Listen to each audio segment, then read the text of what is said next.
Hoje a gente teve a condução coercitiva do Lula e eu falei que o Lula, é o que a democracia produz e que a democracia tende a se mover para a esquerda. Ela tem uma movimentação canhestra. Deixa eu te explicar por que isso acontece. Por que a democracia sistematicamente falha? Ela sistematicamente produz aquilo que nós não queremos. É como se fosse um jogo que tem tudo a ver com os preços das ações das pessoas, os custos e os incentivos para que você faça as coisas. Olha só, se você tem uma lei que vai ser passada assim democraticamente pelos deputados, senadores, presidentes, blá blá blá, você pode ter uma lei que beneficia muita gente, mas precisa pagar essas coisas e ela prejudica muita gente. Essa é uma lei polêmica, porque tem muita gente que vai se ferrar, tem muita gente que vai ganhar, você não sabe exatamente. Então, talvez essa lei seja boa ou ruim, você não sabe, mas é difícil de avaliar. A probabilidade dela passar é difícil de calcular. Do outro lado, você pode ter uma lei muito pequena, que beneficia pouquinha gente, mas que machuca, que prejudica pouquinha gente também. Mas se pouca gente é prejudicada, não tem como pagar pelas pessoas que vão ser ajudadas.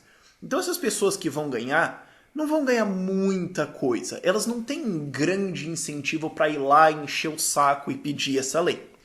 Do outro lado, você pode ter uma lei que prejudica muito pouca gente e ajuda muita gente. Essa lei é um mito.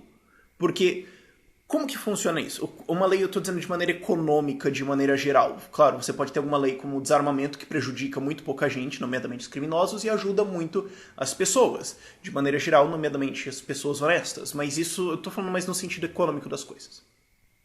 Agora, se você tem uma lei econômica que prejudica poucas pessoas e beneficia muitas, você tem uma lei que não existe. Porque como assim? Um monte de gente vai ganhar e pouca gente vai pagar. Bom, então vai ter dívida, vai ferrar a economia, como é que vai ser isso aí? Da onde que vai vir o dinheiro? No sistema democrático, a lei que você consistentemente consegue é a lei que beneficia pouquinha gente e prejudica muita gente, por causa dos incentivos em fazer essa lei. E eu não estou falando do Bolsa Família. Quer uma ideia? Por exemplo, eu vou fazer um filme. Eu sou um diretor, eu quero fazer um filme sobre a história de alguém.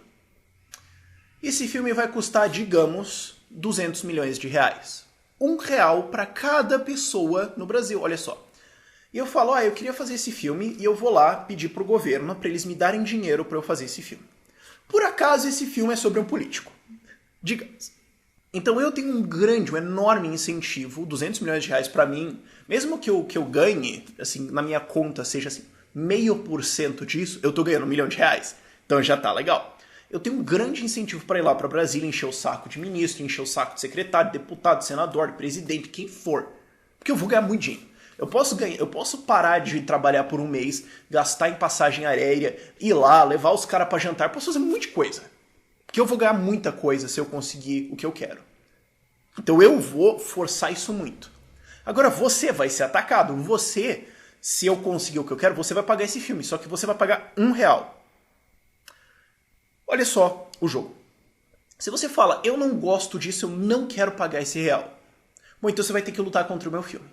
Você vai ter que gastar igual, você vai ter que ir para Brasília igual, você vai ter que fazer lobby contra os deputados, contra os senadores, você vai ter que gastar com isso para proteger o seu real. A melhor decisão que você pode tomar economicamente falando é calar a boca e pagar. Você está entendendo? Entendeu o esquema? Esse é o momento que alguma coisa na sua cabeça devia ter clicado. Porque, eu, o cineasta, quero fazer um filme. Quais são os filmes que o governo vai tender a financiar? Os que ele gosta. Vai ter uma tendência. Eu não estou dizendo que vai ser aquela coisa conspiracionista que só financia, mas vai ter um certo filtro ali.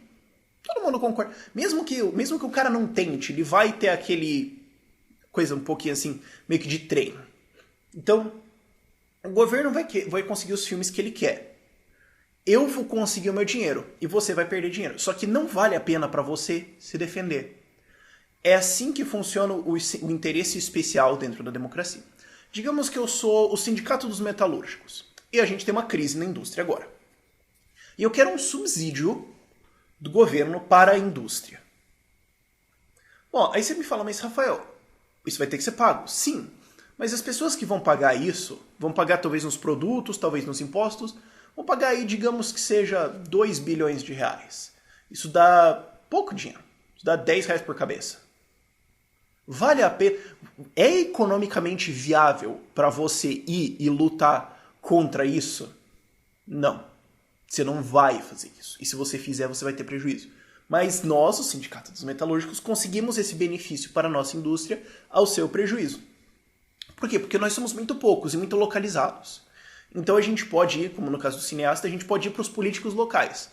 Nós somos alguns mil, então a gente pode dar muito apoio. A gente pode dar muito apoio e ajudar a eleger esse cara. A gente pode passar um pouquinho da verba para ele. A gente pode fazer alguma coisa ali que ele ganha muito, nós aqui ganhamos muito e você se ferra. Só que você se ferra um pouquinho, daí a gente ferra todo mundo um pouquinho e ninguém responde porque não vale a pena. Mesma coisa no caso do cinema.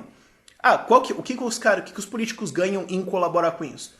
A gente pode ter uma visão um pouco mais assim guiada dentro desse filme, pode assim ressaltar alguns aspectos da história ou ocultar algumas coisas, coisinha pouca, mas isso vai somando. É por isso que a democracia sistematicamente produz decisões ruins. Porque grupos pequenos têm um enorme incentivo para ferrar você e você tem um incentivo muito pequeno que sempre vai dar prejuízo de se defender. Você só vai se defender nas urnas da ameaça. E aí você produz outra decisão, outra falha de mercado. Não é uma falha de mercado porque não é mercado, mas você pode pensar como se fosse uma falha de mercado, que é um termo de economia. É quando todo mundo no mercado faz a coisa certa e todo mundo se ferra. O que acontece bem raramente, na verdade. Mas em política, em democracia, uma falha de mercado é super comum. Olha só, você chega e vai na urna e fala, não tem ninguém que eu goste, mas eu realmente odeio aqueles caras. E quem vai derrotar aqueles caras é esse cara. Eu não gosto dele, mas eu odeio os outros mais. Então eu dou meu poder pra ele, porque eu sou obrigado. E se o voto fosse facultativo e você não fizesse isso, a sua abstenção empodera o voto de todos os outros que também estão lutando pelos interesses pessoais deles. Então você tem o quê? Você tem uma eleição onde, eu sou uma minoria 10%, que é mais ou menos a popularidade hoje do PT. 10%. Toda a esquerda inteira vai votar pra mim. Eles vão fazer o quê? Votar na Aécio? Não vão. Eles discordam do meu método, eles discordam do que eu vou fazer, eles querem que seja mais radical. Mas eles vão fazer o quê? Vocês vão fazer o quê? Votar pro Levi Fidelix? Não vão. Então vocês vão votar pra mim. Então eu não preciso agradar vocês. Vocês eu já ganhei. O outro lado da direita lá, a galera do AS, PSDB, todo mundo. Eu perdi já. Não interessa. Eu não preciso representar os interesses deles. Eu não preciso representar os interesses de uma galera que vai votar pra mim. E eu não preciso representar os interesses da galera que é contra mim. Eu preciso representar os interesses do cara que tá ali no meio. Do cara que tá meio indeciso. Daquela pessoa que tava na eleição entre eu quero a Aécio, eu quero a Dilma. Eu quero a Erso, eu quero Dilma. O cara tava na dúvida. É esse cara que você tem que pegar. Quanto que eles são? 5, 10%? Então você precisa representar os seus interesses um pouquinho, porque dentro do partido você tem um monte de trouxa. E eu não tô falando no caso do PT. Quase todos os partidos você tem essa situação. Você só precisa representar os seus interesses um pouquinho e dar um suborno pra esse pouquinho, e eles, junto com uma galera que vai obviamente votar em você, ganham a eleição. Então a minoria é colocada em poder, e uma minoria vai atender interesses de minoria, ferrando a maioria, porque este é o movimento mais lógico de se fazer, é o jogo mais inteligente de se fazer dentro de uma democracia. A democracia sistematicamente produz decisões ruins. Nada mais é do que a estrutura pela qual o governo pode confiscar a sua propriedade. A questão é como é mais conveniente fazer isso.